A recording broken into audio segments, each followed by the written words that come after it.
Hello and welcome back to A Method to the Madness, our Breaking Bad edition. I'm your host Mitchie, and joining me as usual is Patrick. Hello. And today we're covering Season 3, Episode 4 of Breaking Bad, otherwise titled Green Light. What happens in this episode, Pat? What does happen in this episode? I don't know. The plot summary is one paragraph. Is it? Yeah. Well, I guess we'll have to make it up ourselves. But to me, this is a very interesting episode for Walt. He seems like he's in this weird trance the whole episode. Yeah, yes, I have that written down too. He's like high.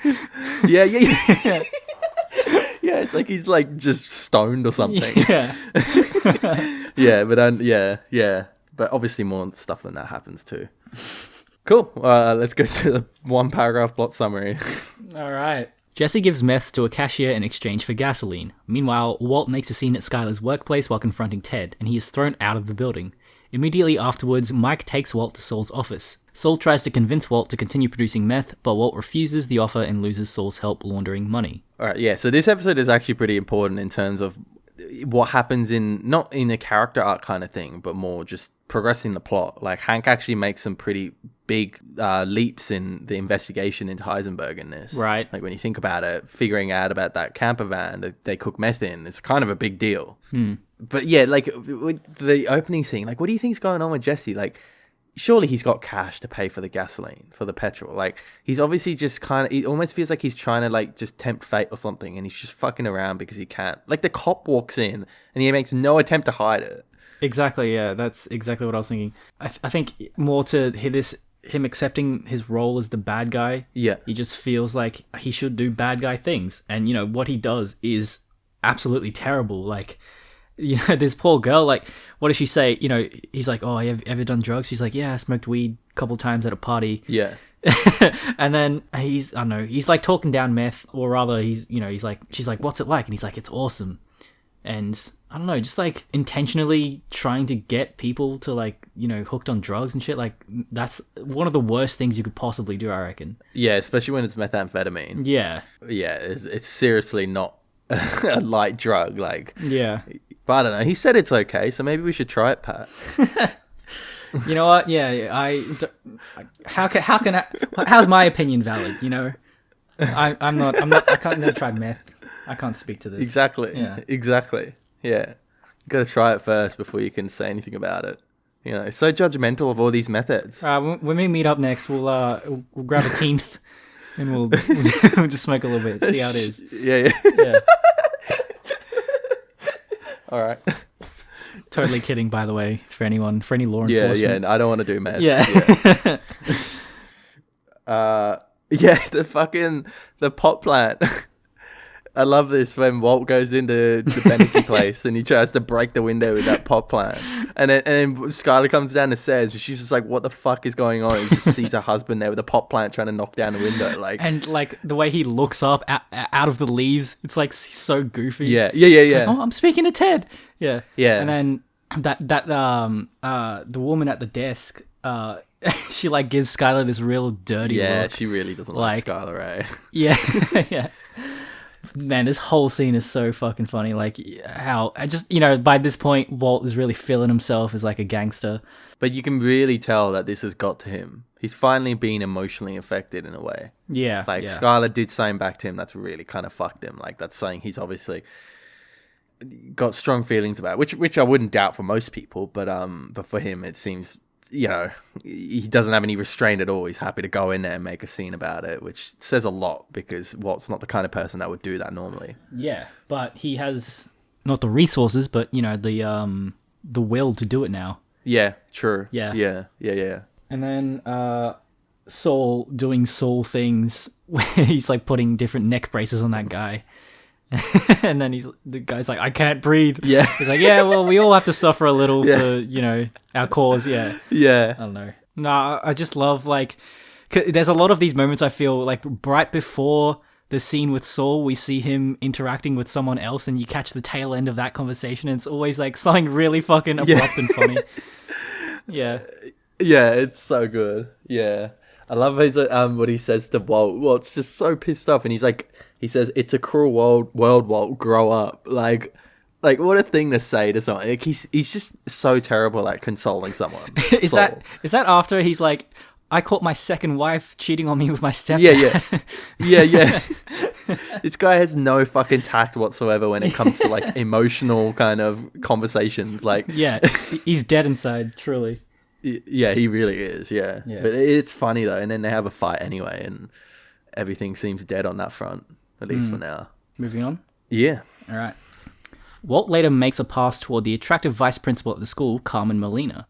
She rejects his advances and places him on indefinite leave. Jesse reaches out to Walt as he has produced a new batch of meth on his own. Walt rejects Jesse's product as substandard, and Jesse resolves to sell the product to Gus himself. Gus reluctantly agrees to the purchase, anticipating that Walt's pride and financial need may convince him to accept his business proposition.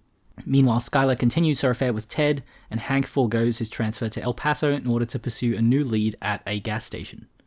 End of it. Yeah, what's going on with Carmen? This is mainly the thing that gives him this drunk vibe. Like, like seriously, like when he's in the office, his like head's like, you know, lolling to the side. Yeah.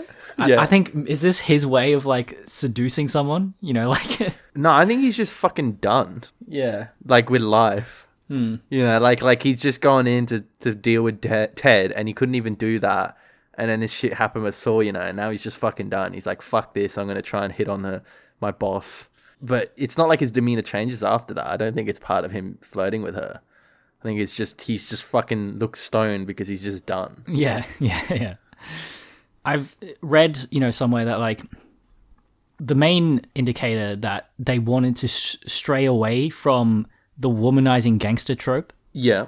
Because like, you know, they wanted Breaking Bad to not be tied to that identity of like hitting those tropes and those beats, you know? Yeah. Right, and so so he fails to seduce Carmen. That's what's carrying that exactly. trope. Okay, that makes sense, yeah. Yeah. But then I like when he sees Jesse immediately after that, and he's real kind of blasé and has that stoned character to him most of the time. Yeah. But then as soon as Jesse pulls out that bag of meth, he's just instantly back to his normal character, and he goes from calling Jesse in that scene from Sun straight back to calling him Pinkman, and then being like just fully judging hard on the meth. Yeah. You know, talking about the diameters and stuff and talking shit about it. And yeah, it's just kind of funny how rapidly he changes character like that when he sees a bag of meth, you know. It's his passion now. His whole world really is collapsing in around him. Yeah, truly. What a cunt, though. Like, he was pretty mean to Jesse. Yeah. I didn't expect that reaction from him. No, neither did I. Yeah, like, didn't look that bad to me. Thought the meth looked pretty good. I would have snorted some, so, you know, like... Yeah, you fucking would have. Yeah. Oh, yeah, I thought this was really clever. Gus looking to capitalize on Jesse and Walt's little breakup. Yeah, he's a clever dude. He is, yeah. I like how Mike is like advising him, and then Gus says, I don't believe fear to be an effective motivator. Yeah. Now, we see a fucking season later that this guy slits this guy's fucking throat with a box cutter right in front of Walt and Jesse just to intimidate them with fear. So there's a little bit of hypocrisy there from Gus Fring. Yeah, but as we see, it turns out it's not an effective motivator, is it? They overthrow him because of that, because they're too scared of him. I can't remember. I'm looking forward to that for sure. Yeah. Okay, if that's the case, and that's kind of funnier now that he actually said that. Yeah, right? He went back on his own word and then fucked up. Yeah, it's his fault all along. Yeah. Yeah, you got anything else? Hank. Yeah. He's denied his tour in El Paso, and that's kind of a big deal for his character, you know? Like, he's this macho guy. That's like the ultimate dream, you know, to get to Washington, so he always says. So him denying that, which for really no reason at all, because it's not like this camper van lead would really go anywhere for an agent as senior as him.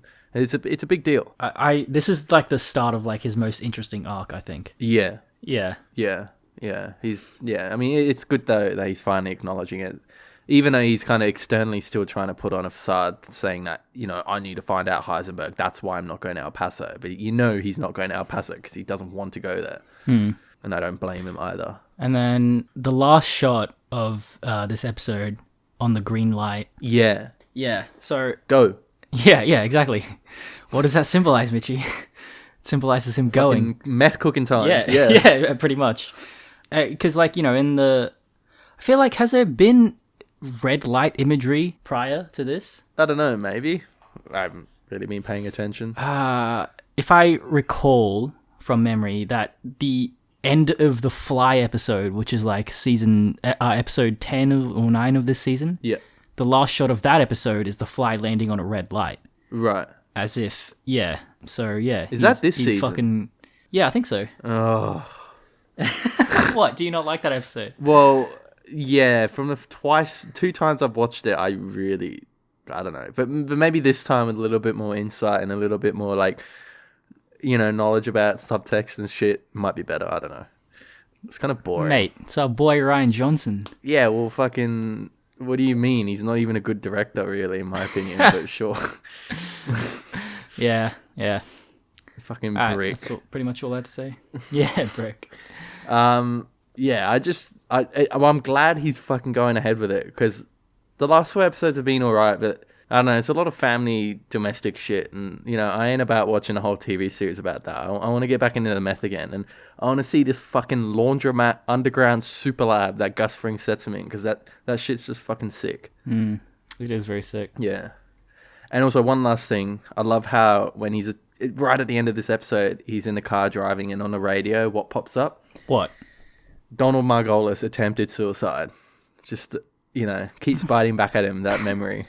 The shit that's right, happened. And then he quickly changes the channel, running away from his problems. Yeah, he does. Yeah, classic Walt. Yeah. Yeah, exactly. Yeah, otherwise that's all I got. Same. All right. Thanks for listening. See you next time. See ya. What's it like? It's awesome. Everything's maximum interesting. You get these really cold and sharp, like action dagger feelings. It's awesome. Come on. What do you say? If you like this series, Mitchie's going to tell you where you can find more of these. Yep, so you can find us on Spotify, YouTube, iTunes, SoundCloud, or Stitcher. And we've also got a website, amttm.com, where you can find our fabulous episodes on Breaking Bad. If you have any questions, queries, insights, or criticism, you can send them to mail@amttm.com. And as always, thank you for listening.